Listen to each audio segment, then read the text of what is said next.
हरे कृष्ण प्रिय भक्तों, आप सभी का स्वागत है हमारे अपने आध्यात्मिक चैनल व्रत दर्शन में। आज हम सुनेंगे पुरुषोत्तम मास महात्म्य का पावन 14वां अध्याय। भक्तों, पुरुषोत्तम मास को स्वयं भगवान श्री हरि विष्णु का अत्यंत प्रिय मास कहा गया है। इस महीने में किया गया जप, तप, दान, व्रत और कथा श्रवण मनुष्य के जीवन के अनेक दुखों और कष्टों को दूर करने वाला माना जाता है। कहा जाता है कि जो भक्त श्रद्धा और विश्वास के साथ इस मास में भगवान का स्मरण करता है, उसके जीवन में सुख, शांति और सौभाग्य का आगमन होने लगता है। प्रिय भक्तों, आज का यह अध्याय अत्यंत अद्भुत और भावपूर्ण है। तो भक्तों, अपने मन को शांत कर लीजिए, भगवान श्री हरि विष्णु का स्मरण कीजिए और श्रद्धा के साथ कथा श्रवण कीजिए, क्योंकि पुरुषोत्तम मास की कथा केवल सुनने मात्र से भी मनुष्य के अनेक जन्मों के पाप नष्ट होने लगते हैं और जीवन में सकारात्मक परिवर्तन आने लगता है। तो आइए बिना किसी विलंब के आरंभ करते हैं पुरुषोत्तम मास महात्म्य कथा का पावन 14वां अध्याय। बोलिए श्री पुरुषोत्तम भगवान की जय। 14वां अध्याय। श्री नारायण बोले, राजा इसी प्रकार चिंताग्रस्त रहता था कि एक समय वाल्मीकि ऋषि उसके यहाँ आए। राजा ने जल्दी से उठकर भक्ति सहित उनके चरणों में नमस्कार किया। तब वाल्मीकि ऋषि राजा को शांत देखकर कहने लगे, हे राजन, तेरे मन में जो कुछ भी चिंता हो वह तुम बिना संकोच कहो, क्या बात है? दुखहर्ता ने कहा, महाराज, आपके चरणों की कृपा से सब सुख है, परंतु हे ब्राह्मण, एक बड़ा भारी संदेह मेरे मन में है। सो उस वन के तोते के मुख से लगे हुए शूल को आप दूर करिए। वाल्मीकि ऋषि राजा के यह वचन सुनकर बोले, हे राजन, पूर्व जन्म में तुम द्रविड़ देश में ब्राह्मण के घर में ग्राम पर्व के किनारे उत्पन्न हुए थे। सुदेव तुम्हारा नाम था। तुम धार्मिक, सत्यवादी, जितना मिले उतने ही में संतुष्ट रहने वाले थे। तुम्हारी स्त्री उत्तम गुणों वाली गौतम ऋषि की पुत्री गौतमी नाम से विख्यात थी। गृहस्थाश्रम के धर्म में चलने वाले सुदेव को कितना ही काल व्यतीत हो गया, परंतु उनके संतति नहीं हुई। एक दिन आसन पर बैठा हुआ, अपनी स्त्री से सेवा कराता हुआ थका हुआ वह ब्राह्मण कहने लगा, हे सुंदरी, संसार में पुत्र से परे कोई सुख नहीं, क्योंकि तप, दान से उत्पन्न पुत्र परलोक में सुख देते हैं। शुद्ध वंश में उत्पन्न हुई संतति इस लोक और परलोक में सुख देती है। उस श्रेष्ठ संतति को मैं प्राप्त न कर सका तो मेरा जीना ही व्यर्थ है। मैंने उसे वेदाध्ययन नहीं कराया, न उसका विवाहादि किया, अतः मेरा जन्म वृथा है। इसलिए मेरी मृत्यु शीघ्र ही हो जाए तो अच्छा है, मुझको आयु प्रिय नहीं।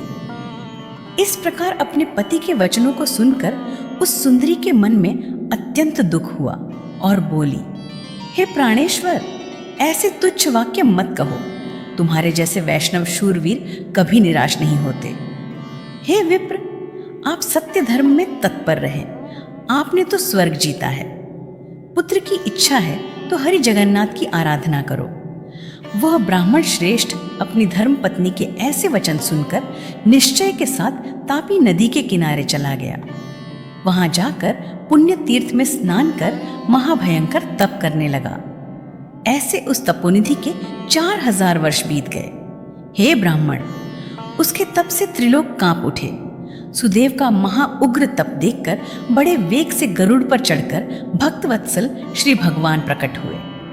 श्री नारायण बोले, हे नारद जी, नवीन मेघ के समान चतुर्भुज, जगत के पालन करने में समर्थ, उन मुरारी के आनंदित मुख को देखकर बड़े हर्ष के साथ सुदेव ब्राह्मण ने मुकुंद को साष्टांग नमस्कार किया।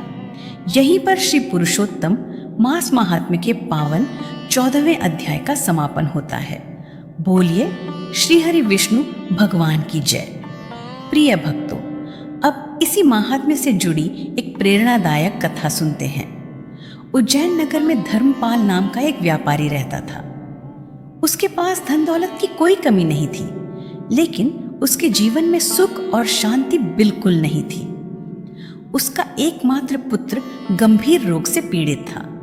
बड़े बड़े वैद्य और हकीम भी उसके पुत्र को स्वस्थ नहीं कर पाए। धीरे धीरे धर्मपाल का मन टूटने लगा। दिन रात वह चिंता में डूबा रहता और सोचता कि इतना धन होने के बाद भी यदि अपना ही परिवार दुख में डूबा रहे तो ऐसे धन का क्या लाभ। एक दिन नगर में एक वृद्ध संत पधारे। उनके मुख पर अद्भुत तेज था। नगर के लोग उनके दर्शन करने पहुंचे।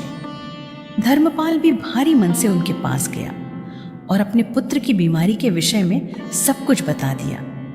संत ने शांत स्वर में कहा, हे पुत्र, संसार में ऐसा कोई दुख नहीं जिसे भगवान श्रीहरि दूर न कर सके। आने वाला पुरुषोत्तम मास अत्यंत पुण्यदायी है। यदि तुम श्रद्धा से इस मास में व्रत, जप, दान और कथा श्रवण करोगे तो भगवान अवश्य तुम्हारे ऊपर कृपा करेंगे। संत के वचन सुनकर धर्मपाल के मन में वर्षों बाद आशा की एक किरण जागी। उसने उसी क्षण संकल्प लिया कि वह पूरे श्रद्धा भाव से पुरुषोत्तम मास का व्रत करेगा। उसी रात उसने भगवान विष्णु के सामने दीपक जलाया और हाथ जोड़कर बोला, हे प्रभु, आज तक मैंने केवल धन को ही सब कुछ समझा, लेकिन अब मैं आपकी शरण में आया हूं। मेरे परिवार पर कृपा कीजिए। उस रात धर्मपाल के मन में पहली बार सच्ची भक्ति का भाव जाग उठा। अगले ही दिन से पुरुषोत्तम मास आरंभ हो गया। प्रातःकाल धर्मपाल जल्दी उठकर स्नान करता, स्वच्छ वस्त्र धारण करता और भगवान श्रीहरि विष्णु के सामने घी का दीपक जलाता। पहले उसका मन व्यापार और धन में ही लगा रहता था, लेकिन अब उसके भीतर अद्भुत शांति अनुभव होने लगी थी। वह प्रतिदिन भगवान के नाम का जप करता, ब्राह्मणों को भोजन करवाता और श्रद्धा के साथ पुरुषोत्तम मास की कथा सुनता। धीरे धीरे उसके घर का वातावरण भी बदलने लगा। जहां पहले चिंता और दुख छाया रहता था, वहां अब भक्ति और विश्वास का प्रकाश दिखाई देने लगा। धर्मपाल की पत्नी भी पूरे श्रद्धा भाव से व्रत करने लगी। दोनों पति पत्नी दिन रात भगवान श्रीहरि से अपने पुत्र के स्वास्थ्य के लिए प्रार्थना करते। एक दिन अचानक धर्मपाल के व्यापार में भारी हानि हो गई। दूर देशों में भेजा गया उसका माल समुद्र में डूब गया। नगर के लोग तरह तरह की बातें करने लगे। कुछ लोग उसका उपहास करते हुए कहने लगे, देखो, इतना व्रत और पूजा करने के बाद भी इसका दुख कम नहीं हुआ। ये बातें सुनकर धर्मपाल का मन कुछ क्षणों के लिए विचलित हो उठा। उसे लगा जैसे जीवन फिर से अंधकार में डूबता जा रहा है। लेकिन तभी उसे वृद्ध संत के शब्द याद आए, भगवान अपने भक्त की श्रद्धा अवश्य परखते हैं। उसने तुरंत अपने मन को संभाला और भगवान के सामने बैठकर बोला, हे प्रभु, अब मैं सुख में ही नहीं, दुख में भी आपका नाम नहीं छोड़ूंगा। यदि यह मेरी परीक्षा है तो मुझे इसे सहने की शक्ति दीजिए। उस दिन के बाद धर्मपाल की भक्ति और अधिक दृढ़ हो गई। वह पहले से अधिक श्रद्धा से व्रत करने लगा। प्रतिदिन मंदिर जाकर भगवान विष्णु को तुलसी अर्पित करता और गरीबों को अन्न दान देता। उसके मन में अब केवल एक ही विश्वास था, जो कुछ होगा भगवान की इच्छा से होगा। धीरे धीरे भगवान की कृपा के संकेत दिखाई देने लगे। जो पुत्र कई महीनों से बिस्तर पर पड़ा था, उसकी स्थिति अब पहले से कुछ बेहतर होने लगी। उसका शरीर धीरे धीरे स्वस्थ होने लगा।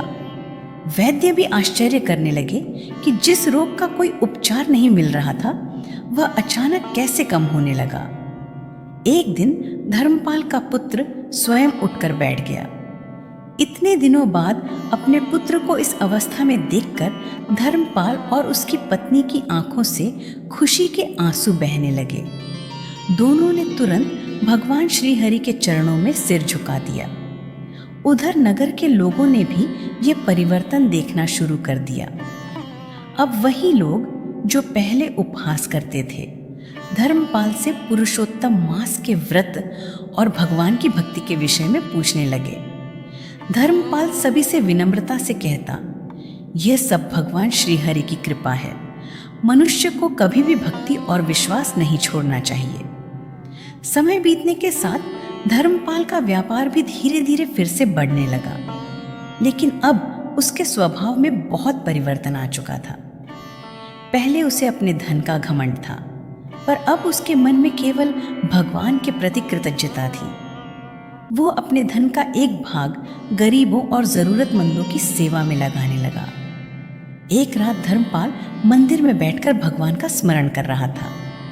तभी उसे ऐसा अनुभव हुआ मानो मंदिर के भीतर दिव्य प्रकाश फैल गया हो।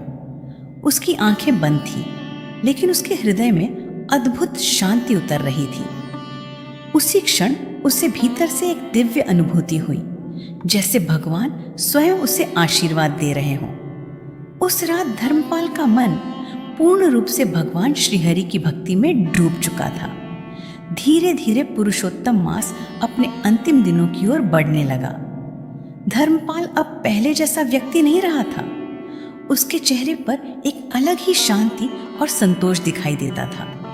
जो मन पहले धन और चिंता में डूबा रहता था, अब वही मन भगवान श्रीहरि के नाम में आनंद अनुभव करने लगा था।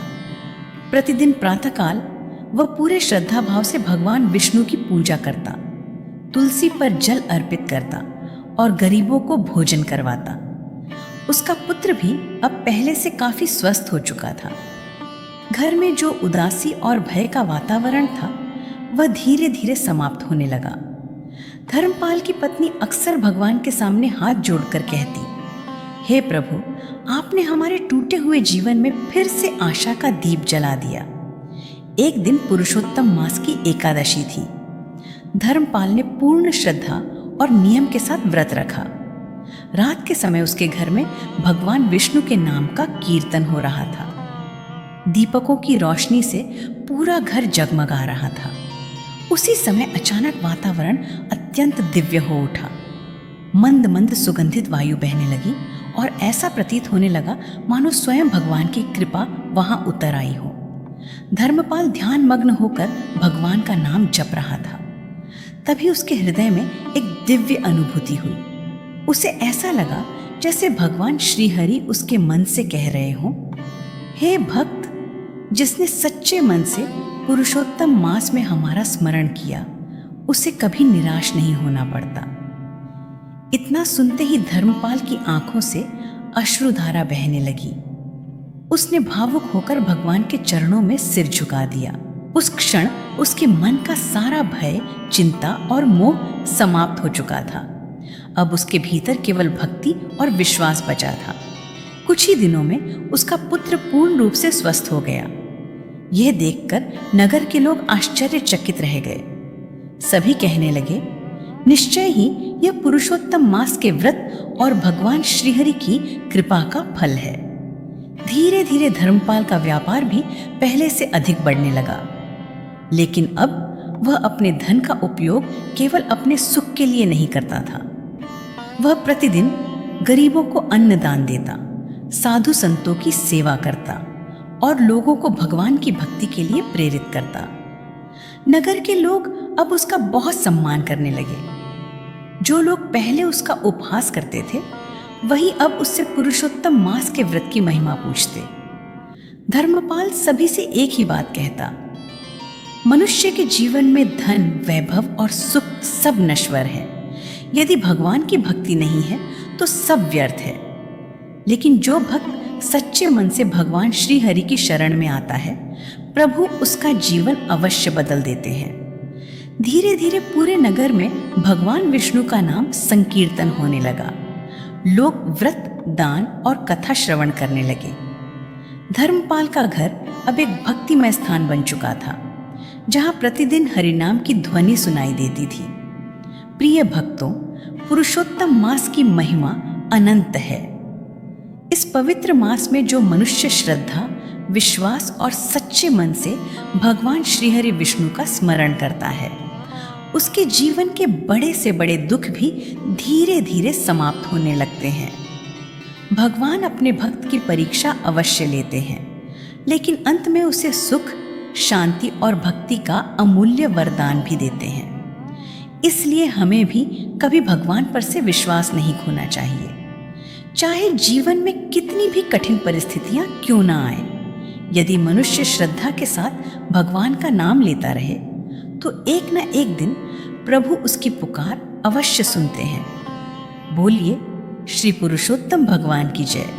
प्रिय भक्तों, आशा करते हैं कि पुरुषोत्तम मास माहात्म्य की यह पावन कथा आपको अवश्य पसंद आई होगी। भगवान श्री हरि विष्णु की कृपा से हमें यह सीख मिलती है कि जीवन में कैसी भी कठिनाई क्यों ना आए, यदि मनुष्य सच्चे मन से प्रभु का स्मरण करता रहे तो एक न एक दिन उसके जीवन का अंधकार अवश्य दूर हो जाता है।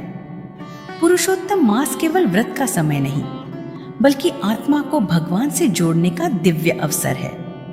जो भक्त श्रद्धा के साथ इस मास में व्रत, जप, दान और कथा श्रवण करता है, भगवान उसके जीवन में सुख, शांति और सौभाग्य का आशीर्वाद प्रदान करते हैं। इसलिए भक्तों, सदैव भगवान श्री हरि के चरणों में अपना विश्वास बनाए रखें और उनके नाम का स्मरण करते रहें। यदि आपको यह कथा अच्छी लगी हो तो वीडियो को लाइक करें, अपने परिवार और मित्रों के साथ शेयर करें और हमारे चैनल व्रत दर्शन को सब्सक्राइब अवश्य करें, ताकि आपको ऐसी ही और पावन कथाएं और भक्ति से भरे वीडियो निरंतर मिलते रहें।